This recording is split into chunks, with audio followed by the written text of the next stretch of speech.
नमस्कार। सत्यम परम धीमहि। श्रीमद् भगवद गीता एक मार्गदर्शक। दोस्तों, आज कई महीनों बाद फिर से वीडियो करने का अवसर मिला है। श्रीमद् भगवद गीता हमारे जीवन में एक मार्गदर्शक के रूप में है और गीता का प्रत्येक श्लोक हमें एक संदेश देता है। हमारे जीवन में हमारे जीवन के उद्देश्य को पूर्ण करने के लिए एक विशेष संदेश होता है। प्रत्येक श्लोक जो हमें कह रहा है या उस श्लोक के माध्यम से जो हमें संदेश मिल रहा है, उस संदेश को समझना, उस संदेश को समझकर अपने जीवन में उतारना एक बहुत बड़ी बात है।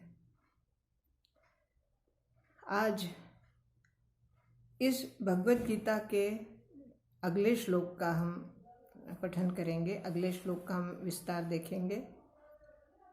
पिछले एपिसोड में दूसरे अध्याय का 7वां श्लोक हमने लिया था। आज दूसरे अध्याय का 8वां श्लोक है। 7वें श्लोक में अर्जुन ने भगवान श्री कृष्ण को उसके अपने जीवन की या अपने मन में जो व्याकुलता, जो शोक, अनजाना भय या इस युद्ध को करने की आवश्यकता के बारे में बात की थी और भगवान से कहा था, हे केशव, मुझे वो मार्ग बताइए जो मेरे लिए कल्याणकारी हो। और इस श्लोक में अब वो उसी के संदर्भ में आगे बात कर रहे हैं। श्रीमद् भगवद गीता का दूसरे अध्याय का 8वां श्लोक। न हि प्रपश्यामि मम अपनुद्यात् यत् शोकम उच्छोषणम इंद्रियाणाम अवाप्य भूमौ असपत्नं रुद्धं राज्यं सुराणाम अपि च अधिपत्यम। इस श्लोक को मैंने खोलकर पढ़ा है क्योंकि अगर हम बगैर खोले इसको पढ़ते हैं तो अचानक अर्थ समझ में नहीं आता है। अर्जुन इस श्लोक में कह रहे हैं कि मुझे ऐसा कोई भी साधन नज़र नहीं आता या मुझे ऐसा कोई साधन दिखाई नहीं देता जिस साधन से मैं अपने सूखे हुए इंद्रियों को इस शोक से मुक्त कर सकूं। अर्जुन श्री कृष्ण से कह रहे हैं कि हे केशव, स्वर्ग के देवताओं का स्वर्ग के ऊपर जो अधिपत्य रहता है उसकी तरह ही अगर इस युद्ध के जीतने के बाद मुझे इस धनधान्य से संपूर्ण, वैभव से संपूर्ण पृथ्वी भी अगर मिल जाती है, तब भी मैं इस शोक को दूर नहीं कर सकता।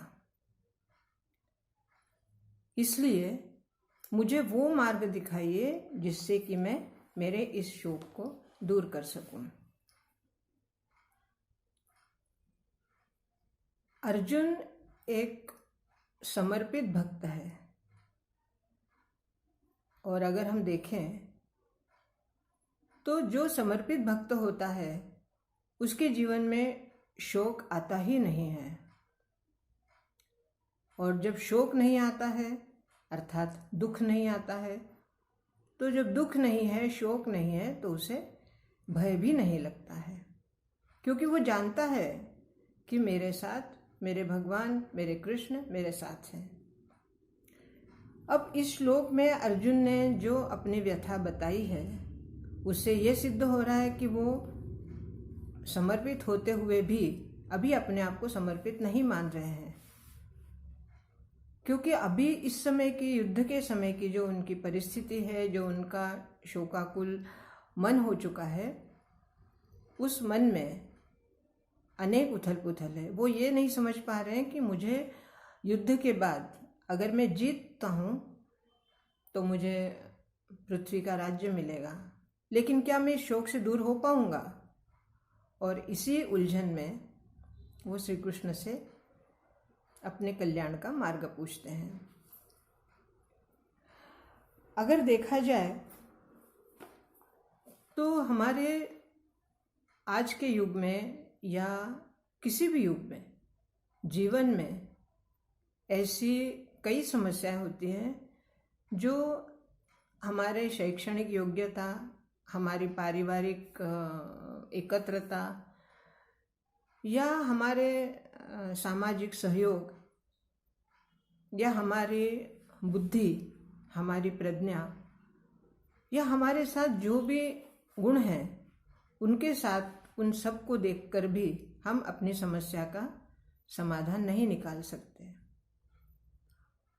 और जब ऐसी परिस्थिति आती है तब हमें क्या करना चाहिए? तो ये श्लोक हमें ये संदेश दे रहा है कि जब हमारे जीवन में ऐसी परिस्थिति आए तो हमें एक गुरु की आवश्यकता होती है, एक मार्गदर्शक की आवश्यकता होती है, जो हमें इस समस्या का समाधान दिखाए या हमें मार्ग दिखाए कि हम इस समस्या से कैसे दूर निकल सकते हैं या कैसे बाहर निकल सकते हैं। कई बार हमारे जीवन में गुरु नहीं होते हैं या हम इतने पात्र सिद्ध नहीं होते हैं कि हमें कोई गुरु मिले। तो ऐसे में क्या करें?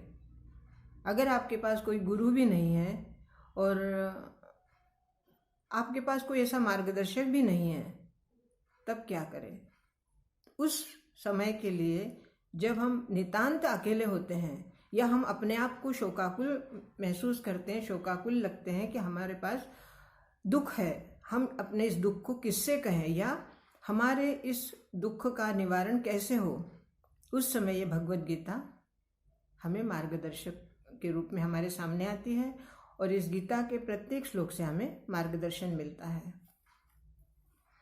इस श्लोक में भी हम यही समझ रहे हैं कि जीवन की परिस्थितियों को दूर करने के लिए या समस्याओं को सुलझाने के लिए हमें एक ऐसा गुरु चाहिए, ऐसा मार्गदर्शक चाहिए जो हम बाहर निकल सके। लेकिन अगर हमारे पास कोई गुरु नहीं है, कोई मार्गदर्शक नहीं है, कोई हम गीता भी नहीं पढ़ पा रहे हैं या गीता भी नहीं समझ पा रहे, तब हम क्या करें? उस समय भगवान श्री कृष्ण कहते हैं, पद्म पुराण में ये बात कही हुई है कि अगर आपके पास कोई भी नहीं है तो आप अपने आत्मा से पूछिए। आपकी आत्मा आपको कभी भी गलत सलाह नहीं देगी। एक बार अपने आत्मा से पूछिए, क्योंकि आत्मा भी परमात्मा का ही एक अंश है और उसमें भी परमात्मा के गुण हैं। आपकी आत्मा को जब आप पूछेंगे तो आपको इसका उत्तर अवश्य मिलेगा। तो अब फिर से हम इस श्लोक पर आते हैं कि श्लोक में जो कहा गया है कि स्वर्ग के हिसाब से, स्वर्ग के अनुसार अगर मुझे पृथ्वी का धनधान्य, समृद्धि, ऐश्वर्य, वैभव सब कुछ मिली हुई ये पृथ्वी मुझे मिल भी जाए, तब भी मेरा शोक दूर होगा क्या? अब इस श्लोक से अर्जुन की मनस्थिति श्री कृष्ण समझ रहे हैं। श्री कृष्ण ये समझ रहे हैं कि अर्जुन पूरी तरह समर्पित होने के बावजूद भी इस समय वो अपनी समर्पण भावना भूल चुका है और इसीलिए अपने आप को शोक में डाल रहा है। जीवन में अगर इसी तरह आपके जीवन में कोई शोक निर्माण हो जाए, कोई दुख निर्माण हो जाए, तो परिस्थिति से भागना या अपने आप को असहाय समझना, ये हमारी सबसे बड़ी भूल होगी। भगवान प्रत्यक्ष रूप में आज के इस युग में हमारे सामने नहीं आएंगे, या हो सकता हम में इतनी पात्रता ना हो कि भगवान हमारे समक्ष हमारी समस्याएं दूर करने के लिए आए।